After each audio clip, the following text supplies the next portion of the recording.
We got to note this, the Clippers, it has been a disaster for them. They're only ahead of the Pelicans right now, and we have to talk about this because we did not get a chance to last week. Happened after we got off the air on Tuesday. Chris Paul, one of their all-time greats, no longer with the team. He was sent home. Clippers president of basketball operations, Lawrence Frank, said this with reporters the next day. We did not make this move because of our underperformance. He had nothing to do with that. I take full responsibility for our record. We are not scapegoating Chris Paul. We have many issues, and we're going to address each issue. We're 5-16. I completely own that. I'm not putting that on Chris Paul at all. This is not a situation where I'm using Chris as a scapegoat for the job that I've done.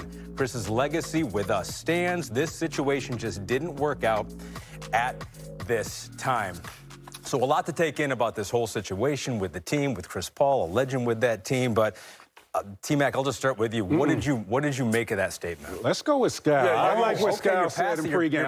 I'm passing the rock. I'm passing the rock today. I want to see. First time for everything. No, Scal. If you would have played with me, Scal, I would have got you paid a lot more than you did. I promise you. All right, Scal. Here's the thing. Like, Tyronn Lue, well-respected, right? Everyone seems to be pointing the finger at Lawrence Frank, right? It's like the guy who had to fly across the country and say, Chris Paul, you're no longer with the team. But from my information, what was being reported is he butted heads with T. Lue, butted heads with Van Gundy, told the players what to do.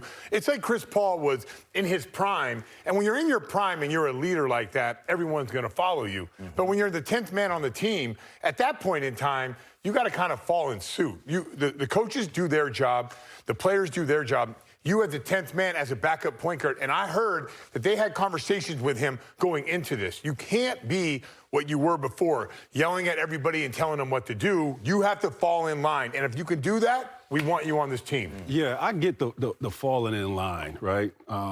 You're not the guy that's averaging 20-plus points and leading the league in assists, right? It's a certain way. It's a pecking order, and it's a way you have to address your players and your teammates, right? I'm sure they've had that conversation with bringing in Chris. The part that I don't like, right, is why are we talking about this in a negative light towards Chris?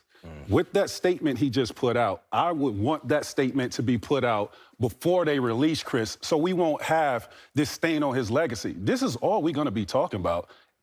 About Chris Paul when he retires, if he doesn't get on another team and overshadow what we're talking about today. But it's not the Clippers' job to protect his legacy. The Clippers' job is to win games right now. But he's done so much for that organization. I understand all that. Listen, when players become free agents, it's a business. It's a business. Yeah. But like that team, it's a business for them too. They have a high payroll. They have no picks. Their pick is going to Oklahoma City. They need to win. Why bring him in if you know this is who he is? Why bring him in and we have this situation on our hand? You know who Chris Paul is. You know what he stands on. He's not going to change. Now, I get both sides.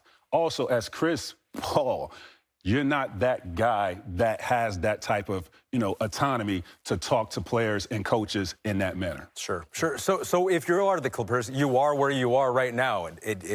You're the second oldest team, or the oldest team, actually, oldest team in the NBA right now. What does the rest of this season look like for the Clippers? What are the goals? What are you trying to do? I mean, they're not tanking because their pick's going to Oklahoma City, so that's not part of it. They're trying to win, and they're trying to turn this thing around. And I know it's hard to win with old guys. Can they get into a play-in, 10th seed? I don't. Too old. No matter what, even if they win, they're going to go play Oklahoma City. How's that going to go? To really be honest with you about this situation, the Clippers look old and they're playing old. They can't keep up with the pace. They just can't. They made a mistake last year. They overreacted to losing to Denver. They went 7 with them. That thing could have went either way. They went out and got certain things to stop the Denver Nuggets. And that's a mistake. They should have kept their young guys and let those guys continue to develop. Let's also point out, Chris Paul was right in a lot of those situations of holding people accountable. Let's not No question. He was right in a lot of those instances. Sure. But there's a point where you can't go to, like, Tyronn Lue is one of the most respected coaches in the NBA. Like, no players ever say anything bad about T. Lue. In my opinion, Jeff Van Gundy is one of the best defensive coaches in the NBA. It was proven last year. But all of a sudden now he's coming in and lecturing those guys. And what I don't understand is, why is everyone pointing the finger at Lawrence Frank? Lawrence Frank is doing his job. You think there's enough blame to go around in that whole situation? Everyone deserves blame in this, not just one person. Everybody shares this pie.